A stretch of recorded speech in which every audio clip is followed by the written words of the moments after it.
गरीब से नुहे जहाँ पाखरे धन संपत्ति न थाए।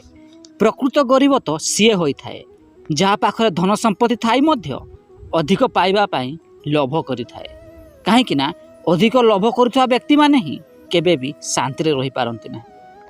समस्ते कहती एंडुओ रंग बदलाई थाए, किंतु सत कथा है ए स्वार्थपर दुनिया रे मनीष माने ही रंग बदलाई थांती। जीवन रे केबे भी आवश्यकता ठारू अधिक भल हेबाकु चेष्टा करंतु नाही।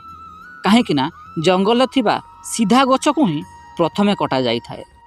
जी धैर्यर सहित अपेक्षा करवा जानी थाए ता पाखकु सबु जिनिस कौनसी ना कौनसी उपाय रे पहुँची जाई थाए।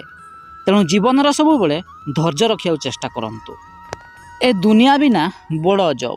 जी समस्त को विश्वास करे ए दुनिया ताकु मूर्ख कही थाए।